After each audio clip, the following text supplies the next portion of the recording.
दोस्तों, आज 13 नवंबर आप सभी को दिवाली की बहुत बहुत शुभकामना, शुभेच्छा, कांग्रेट्स।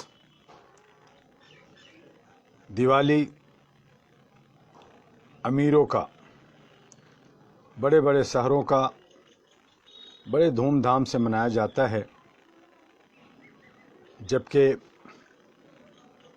शिक्षा की बात हो, राष्ट्रभाषा की बात हो या अन्य स्वच्छता या और आस्था की बात हो, उतनी बढ़ चढ़ कर के नहीं बात होती जितनी कि दिवाली की होती है। और ये जान कर के काफ़ी हैरानी होती है कि लोग एक दूसरे को खूब गिफ्ट देते हैं और इस आस में भी रहते हैं कि हमें भी कुछ गिफ्ट मिलेगा। जब मैं एक ऐड देखा कि अमिताभ बच्चन को एक फैमिली दिवाली मुबारक देने के लिए घर पहुंचते हैं और कहते हैं हैप्पी दिवाली, एक बार नहीं लगातार 2-3 बार बोलता है। अमिताभ बच्चन उसके जवाब नहीं देते बल्कि अगले बगले झांकते हैं और इस तरह से झांकते हैं जैसे वो देख रहे हैं कि उनके हाथों में कोई गिफ्ट नहीं है। तो जवाब नहीं मिलता। उतने में ड्राइवर आता है कि गाड़ी में एक गिफ्ट था। तो गिफ्ट देख करके अमिताभ बच्चन हैप्पी दिवाली कहते हुए वो गिफ्ट को ग्रहण करते हैं। इससे ये साबित होता है कि ये दिवाली गिफ्टों की दिवाली, यानी अगर आप कुछ देते हैं तो दिवाली और अगर नहीं देते हैं तो दिवाली नहीं। बड़े शहरों में यहाँ तक देखा गया है कि जो कुछ लोग डर के या दिखाने के लिए थाना अध्यक्ष, एसएचओ, दरोगा को, एरिया के तमाम व्यापारी लोग, आसपास के रहने वाले लोग, उनको ज़्यादा से ज़्यादा मिठाइयों की डब्बे या कुछ अन्य चीज़ें गिफ्ट के रूप में थाने में भेजते हैं और वो हज़ारों की संख्या में ज़्यादा हो जाता है। उतना मिठाई वो थाना अध्यक्ष नहीं खा सकते। वो सारे गिफ्ट फिर दोबारा दुकानों में चला जाता है और 10% 20% की काट करके उनको वो पैसा मिल जाता है। तो इस तरह से वो एक तरह से उनका एक बिजनेस हो जाता है और अच्छा खासा धन उनको जमा हो जाता। तो लोग आज जहां हमारी गरीबी, जहां एक रोटी, एक कपड़ा और एक रहने का छत ढूंढते हैं, वहां पे लोग दिवाली इस तरह से मनाते हैं कि अगर आप गिफ्ट दे रहे हैं तो वो दिवाली, अगर गिफ्ट नहीं दे रहे हैं तो वो दिवाली नहीं है। शहरों में ही देखा जाता है। जहाँ गांव देहात है वहाँ पे तो इस तरह की चलन ही नहीं है। वो बेचारे चौपाल में होते हैं, आपस में मिल करके हुक्का चिलिम पी लेते हैं और वो खुश रहते हैं। तो इस तरह से दिवाली का महत्व, ये जो संस्कृति का जो मखौल उड़ाया जाता है, ये सिर्फ दिखावटी है। इससे जो गरीब हैं, इससे जो कमज़ोर हैं, इससे जो मध्यम परिवार हैं, उनके दिलों पे चोट पहुंचता है। तो ऐसा ना करें।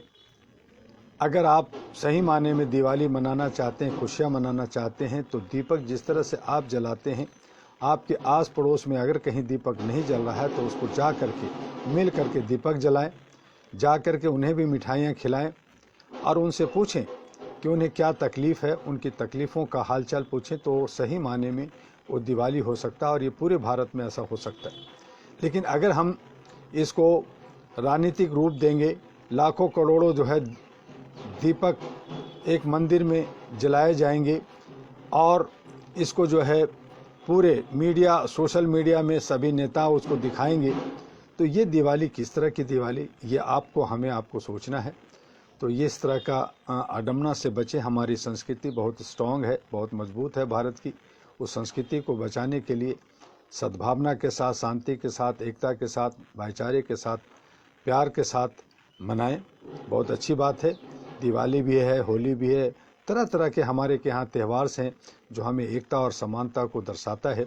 हमारे बहुत सारे धर्म के लोग, बहुत सारे मजहब मानने वाले लोग हैं, उन तमाम लोगों को मिल कर के हम खुशियाँ मनाएं, तो वो हमारी सही माने में दिल की दिवाली होगी, ये मैं कहना चाहता हूँ।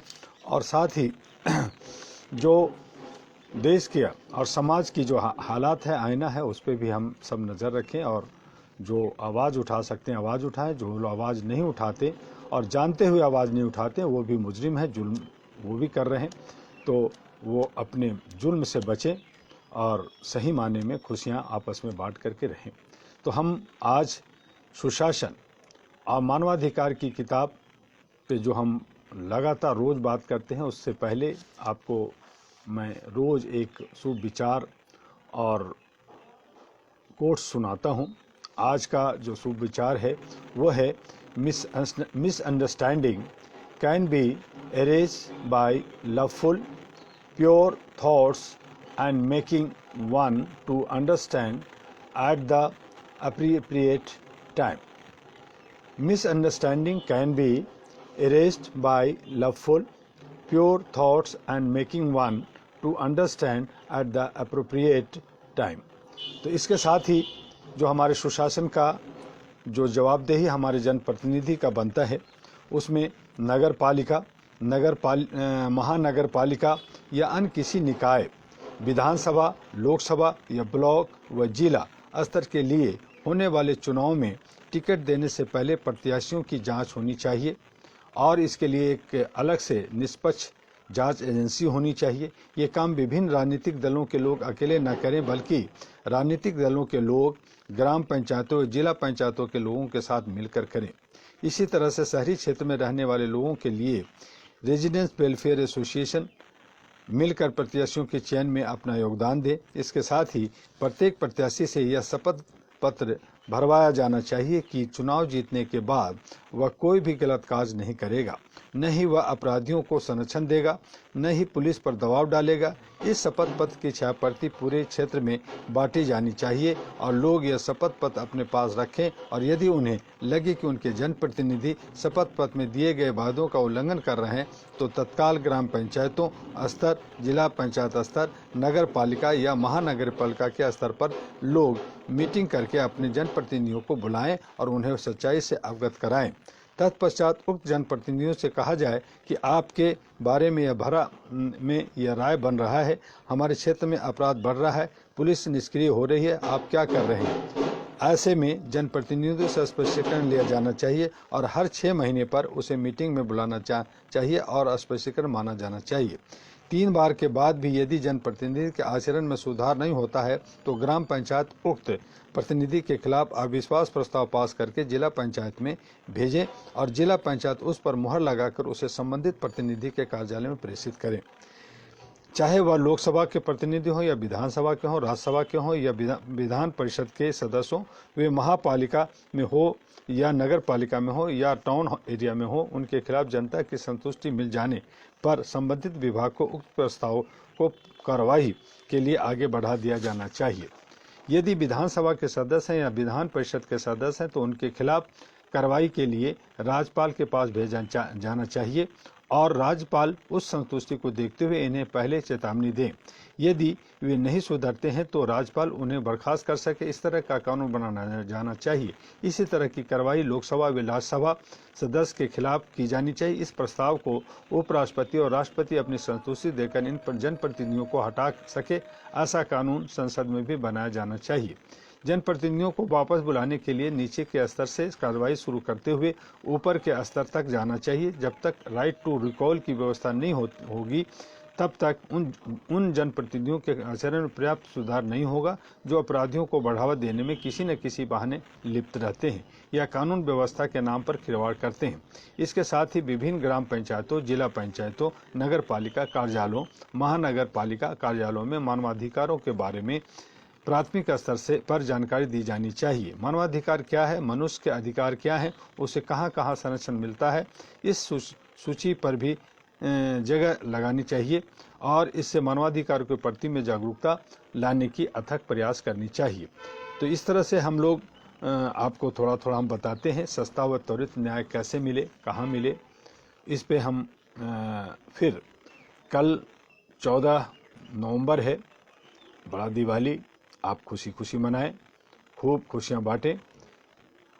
सैटरडे है, संडे बंद रहता है और मंडे भैया दूज की वजह से सैटरडे, संडे, मंडे 3 दिन हमारा मानवाधिकार all India human rights association अहरा का कार्यालय बंद रहेगा। हम आपसे पुनः ट्यूसडे को 14, 15, 16, 17 तारीख को हम मिलेंगे 1 बजे और फिर से आपसे बात होगी। तब तक 3 दिन आप जो है खुशियां परिवार के साथ मनाइए और सभी त्यौहार का, सभी धर्मों का मान, आदर, सम्मान के साथ मनाइए। किसी को कोई तकलीफ नहीं होनी चाहिए, पोल्यूशन नहीं होना चाहिए। इसके लिए सरकार भी चिंतित होती है, लेकिन सरकार जो है चिंतित होती है वहाँ जहाँ वो फ़ायदा देखती है, जहाँ पे उनको जो पैसे, उनको विज्ञापन का बजट होता है जो जनता का होता है, उसे ख़त्म करने के लिए टीवी पे, पेपरों में, होल्डिंग में खर्च करते हैं और वो जो है मज़े करते हैं। तो ये जो सत्ता का जो शासन करने का जो तरीका है वो ठीक नहीं है। सत्ता के लोग सादगी के साथ अपना जीवन यापन करें तो ये बहुत अच्छी बात होगी, लेकिन सत्ता जो है वो तो खर्चीला होती है। लेकिन वहीं जहाँ पे स्वयं संगठन या कोई छोटे लोग खर्च करें तो उनकी जो है ऑडिट और उसकी जो है बहुत सारे मांग होती है और उस पर दबाव बनता है। तो ये दो धारी तरह के नियम और कानून जो भारत के अंदर चल रहा है वो ठीक नहीं है। इसे हम सब एक आवाज़ उठाकर व्यवस्था को पुनः परिवर्तन करने की ज़रूरत है, एकजुटता दिखाने की ज़रूरत है। बिना किसी जात पात, बिना किसी भेदभाव किए, बिना किसी रोक टोक का हमें अपने भारत को उज्जवल और सही माने में एक नया भारत नहीं बल्कि एक सुंदर भारत हमें बनाने की ज़रूरत है। और इसके साथ ही आज का बस इतना ही।